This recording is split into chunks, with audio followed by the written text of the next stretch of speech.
Make the conversation be on phone. 7 or 8 p.m.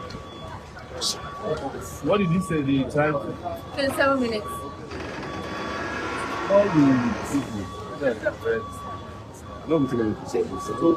ladies and gentlemen, as you can see, we're at the Federal High Court where we filed the 500 against this incompetent commissioner of our stream. I'll tell you a little bit of history of me and Jim. Jim was the guy who used to work with Saraki when I first started. Years ago, 2019, when they arrested the journalist who is now the publisher of People's Gazette, he was the disastrous PR. But while we were there, he went and got some gas paper. So I came to Lagos because he invited me. I just left Cape Town. I heard that he said I cannot come to Lagos. I said, since you said I can't, and I'm the kind of person that go to places where I'm not invited. I came to Lagos here to participate in a protest. This guy, one of the most loquacious, one of the most unprofessional person, was shouting on TV that nobody has the right to protest in Lagos. How can the police commissioner say that people don't have rights? Yes. And then when he discovered I actually went to the protest, he then got upset. He lost his mind and declared me wanted. We decided that we challenge him in court. That's why we and we've been here since. Our case was the last to be heard by Justice Kakakiche. And he graciously granted our order, restraining them from any attempts to declare me wanted. And we are going to argue the substantive steps because I really badly need that 500 million. When I do get it, I will use it to buy more ever. Which is where I get my strength. But on the strength of what I'm telling you guys, when you look at Nigeria and you see what guys pay attention to, what they prioritize, you understand why I say everybody must rise up in this country once and for all. You don't need Donald Trump to tell you that these guys are cool.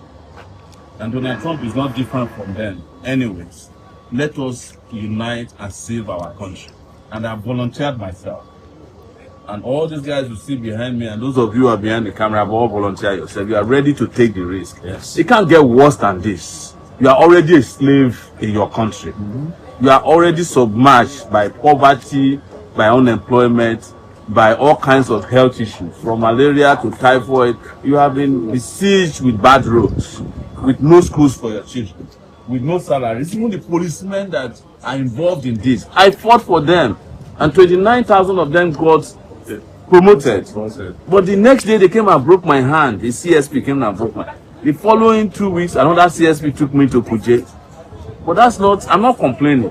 I have said it, my fight for justice doesn't see whether you are Yoruba, Hausa, Igbo. It doesn't care whether you are male, female, you are young or old. I don't even care about your sexual orientation. I am for everybody. And it doesn't matter whether you like me or not. But I believe in our lifetime, this country deserves better. And that's why I want to thank our lawyer who drove all the way. He was driving all the way for him, filing this lawsuit. And now it has been heard and the judge has done justice to it. I know the next thing you say is that you not trust the judiciary. Well, the trust in our judiciary is not up to the judiciary. Yes. It is up to us, the citizens, who show up to say the judiciary must do justice. Yes. That is why I came to court personally. I don't need to be in court.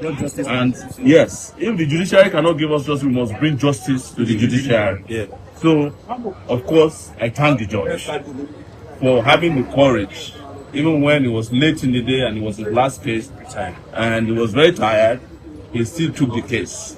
But I know that they have other plans. In fact, I just read that in Abuja, the DSS was trying to declare me wanted while I was declared wanted in Abuja. I mean, in Lagos, yes. Because they said I called Tinubu a criminal. And I keep saying, is Tinubu not a criminal? If he's not, has Donald Trump not proven that he's a criminal by aiding and abetting people who are killing people they say Christians? So our position is not that there's no genocide. There's genocide, but it's not against Christians anymore.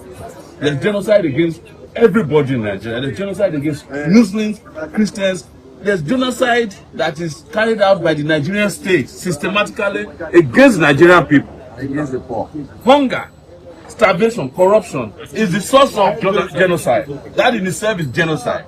Starvation of people deliberately is genocide. Paying people peanuts instead of salaries that can make them live is genocide. Destroying people's houses that they labored and sweat to build is genocide, because most of those people who don't have houses will go and kill themselves, or something will kill them. When you kill somebody's source of livelihood, you have committed some kind of genocide. But they want United Nations definition of genocide. But we are telling you that this is our own traditional definition of genocide, because we do no genocide when we say one. Lawyer, you can take over. Thank you, everyone. This is very important. You know, this matter is before the court now. We have this matter before the court, and this process in my hand is being taken. Having taken this, we can validly, as lawyers, comment on this matter.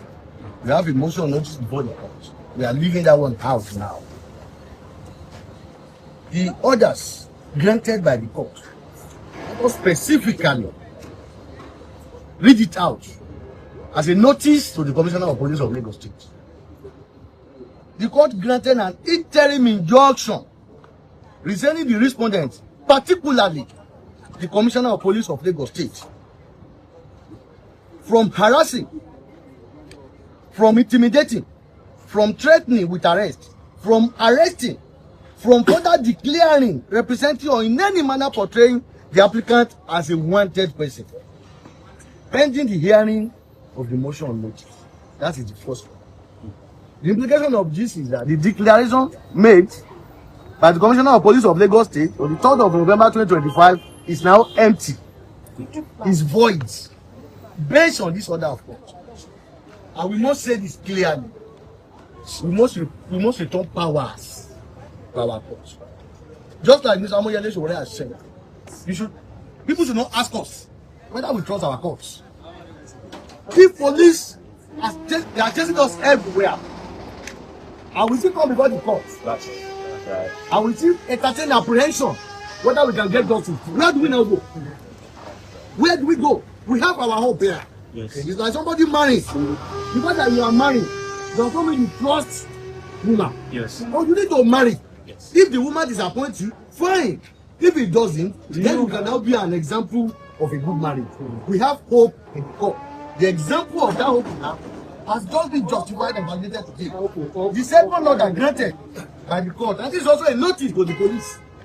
Another of interim is just all operation and action on the effect of the public declaration that is made by the Commissioner of Police of Lagos State, describing and declaring Mr. Sowore as a wanted person, pending the hearing of notice. With these two orders granted by the court in Nigeria today, I can tell you that we still have hope. Yes, yeah. What are you talking about? We have hope. The judge waited to this hour to take this application. He read through everything. He wrote in longhand and he delivered a ruling granting these orders. Then what are we talking about? If we come together and insist on what is right, then we can rescue the nation. But when we give up and say we don't trust the police, we don't even trust the other person, I don't even trust the person, we don't trust the court, where do we go? You throw up your hands. Where do we go? When we continue to fight and insist again, the order of 3rd of November 2025 is now void. Which was illegal application. It is put in abeyance. And at the end of the day, we want to go to that motion. It is commonplace for us to see everything as normal.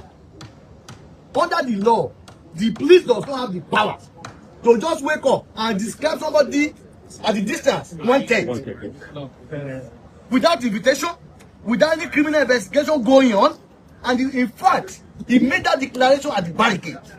He was around the declaration while he was drunk. He was around the Worosoki Bridge. Declaration under influence. He was around the Worosoki Bridge when he made that declaration. People were shooting at the protesters. They were shooting their gas, and he unilaterally, without any background, without a good thought, he just shunned out those words. I said, hereby, where does that power lie in the law? If your power is not from the law, it is illegal. And that is what we are here to prove, and we are going to prove it. And we are also going to get the damages against them so that we can teach them lessons. And that whatever order we get is for all Nigerians. It's for all Nigerians. People are always on the run. Why? We're always on the run from our state. We're on the run from our country. We're on the run from the police. We are on the run. Why? And now are all of us and now the police is not on the run.